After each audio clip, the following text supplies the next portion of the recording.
சொந்தங்களுக்கு இனிய வணக்கங்கள். இப்போ பார்த்தீங்கன்னா மதியம் 2:22 ஆகுதுங்க. வெயில் வந்து சரிபோடாக போட்டுக்கிட்டு இருக்கு. இப்போ வந்து வெள்ளரிக்காய் தான் எடுத்துக்கிட்டு இருந்தோம். இப்போ வந்து வெள்ளரிக்காய் வந்து மொத்தமாக எடுத்து ஒரு கூடையில் வச்சுருவோம். அதுக்கப்புறம் தான் தனியாக எடுத்து சின்ன சின்ன கூடையில் வந்து அடுக்குவோம். ஏற்கனவே சொல்லியிருக்காங்க, விவசாயத்தில் வந்து விற்பனை முறைகள் நிறையா இருக்குது. வெள்ளரியை பொறுத்த வரைக்கும் இந்த கூடை கணக்கில் தான் விற்பனை பண்ணுவோம். நாங்கள் வந்து நேரடியாக வந்து கஸ்டமர்கிட்ட கொடுக்க மாட்டோம். நாங்கள் வந்து வியாபாரிகிட்ட தான் கொடுப்போம். வியாபாரிகள் அப்படி விற்பாங்க. அதான் எங்ககிட்ட இருந்து வியாபாரிகள் எப்படி வாங்குவாங்க அப்படின்னு பார்த்தீங்கன்னா, ஒரு சின்ன கூடை வந்துருங்க. இதுதான் வெள்ளரி கூடை. இது மொத்தமாக இருக்குது. ஒன்று வந்து சின்னதாக தான் வரும். அதில் வந்து சீலை துணியை வச்சு கட்டி கூடை வந்து 300, 350, 400 அப்படின்ட்டு சீசனை பொறுத்து வந்து விலை மாறுங்க. சரிங்க. மதிய உணவு வந்து ஒரு வீடியோ இன்னும் போட்டிருந்தேன். அது வந்து சம்மரிச்சு மக்கள் மத்தியில் வந்து ரொம்பவே நல்லா போய்கிட்டு இருக்கு. ரொம்ப ரொம்ப நன்றியை தெரிவிச்சுக்கிறேன் இந்த இடத்துல. அதனால் அதை தொடரும் விதமாக இது வந்து மதிய உணவு பார்ட் 2ங்க. பார்க்கலாமா? வாங்க போவோம். சொந்தங்களே, இதான் நம்மளுடைய வெள்ளரிக்காய்க்குள்ளே. இந்த வாளி எதுக்காக அப்படின்னா, அதில் தாங்க தண்ணி கொண்டாந்து வந்து குடிச்சிக்கிட்டு இருக்கோம். இப்போ தாங்க காற்றடிக்குது. இவ்வளோ நேரம் வெள்ளரிக்காய் எடுத்துக்கிட்டு குனிஞ்சிக்கிட்டே வேலை பார்த்துக்கிட்டு இருந்தோம். அப்படியே கப்பு சுப்புன்னு இருந்துச்சுங்க. இப்போ கரெக்டாக அந்த வேலையை நிப்பாட்டணுன்னா காற்றடிக்குது பார்த்தீங்களா? அது மாதிரி தான் விவசாயிகளை பொறுத்த வரையும் மழை பெய்யும் போது பெய்யாது, வெயில் அடிக்கும்போது அடிக்காது, காற்றடிக்கும் போது அடிக்காது. இது மாதிரி ஆப்போசிட்டாக தான் நடக்கும்.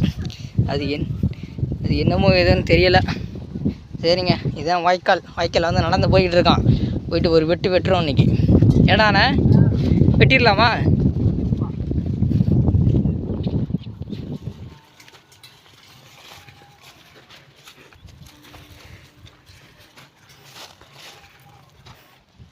சொந்தங்களே, வீட்டுக்கு வந்தாச்சு. இப்போ வந்து சாப்பாடு போட்டு சாப்பிட போகிறோம். இந்திரா, இது கழுவுடானே.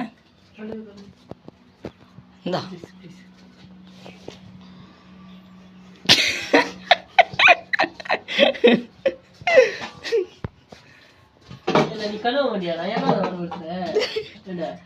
பார்த்தீங்கன்னா நம்ம வீடியோ எடுக்கிறதுனால அண்ணனை வந்து தட்டை கழுவு சொல்லியாச்சு.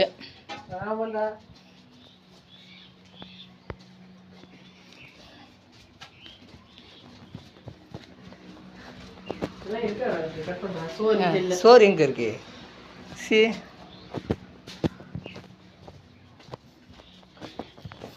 போடு சொத்த.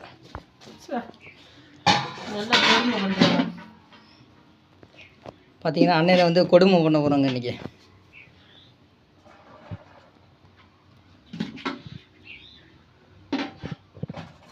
கீழே போட்டது பேர் 10.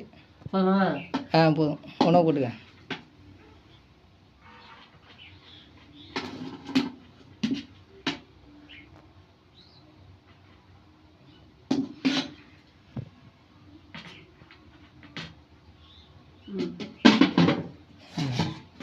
குழம்பு ஊற்றுமா?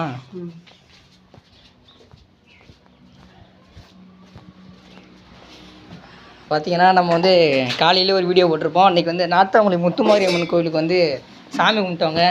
அது வந்து சேவலை அறுத்து தான் சாமி கும்பிடுவோம். அந்த சேவலை வந்து இன்றைக்கி கைமா பண்ணியாச்சு. கறி வைக்கிட்டேன். வை.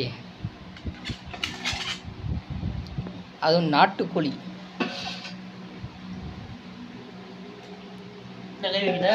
போதுங்க. குணம் மூட்டல் இடாது. போதும். சரிங்க. அடிக்கிற வெயிலுக்கு அப்படியே இந்த ஃபேன் காற்றுல உட்காந்துக்கிட்டு சாப்பிட்டோன்னு வச்சுக்கோங்க, சும்மா அப்படி தான் இருக்கும்.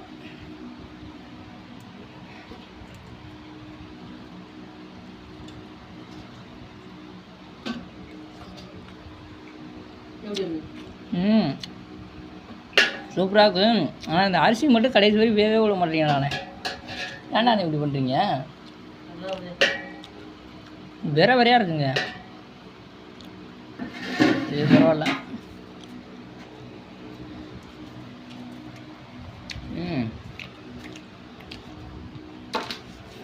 என்னதான் இருந்தாலும் நாட்டுக்கோழி மாதிரி வராதுங்க. அவ்வளோ டேஸ்ட்டாக இருக்குது. நீங்கள் சாப்பிட்டு புட்டு சொல்கிறானே சிக்கனா சொல்லு.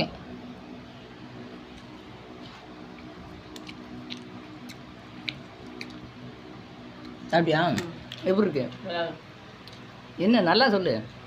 சூப்பராக இருக்கு. அடிக்கிற வெயிலில் அப்படி இப்படின்னு சொல்லு. நல்லா எல்லாம் கலந்து. இது சிக்கன் தான் செம்மையாக தானே இருக்கும். என்ன சொல்கிறது? சரி, நல்லா இருக்கு. சரிங்க மக்களே, நீங்களும் டயத்துக்கு சாப்பிடுங்க. சாப்பாடு ரொம்ப ரொம்ப முக்கியம். யாரும் பட்டினியாக கிடக்காதீங்க, சரியான நேரத்தில் சாப்பிட்ருங்க. சரிங்களா? சரிங்க, இதோட இந்த வீடியோ முடிச்சுக்கலாம். எல்லாம் பார்த்து பத்திரமா இருங்க. அடுத்த ஒரு சூப்பரான வீடியோ சந்திப்போம். நன்றி, வணக்கம், டாட்டா, பை பாய்ங்க. பை பாய் சொல்கிறானே. பாய். சரி.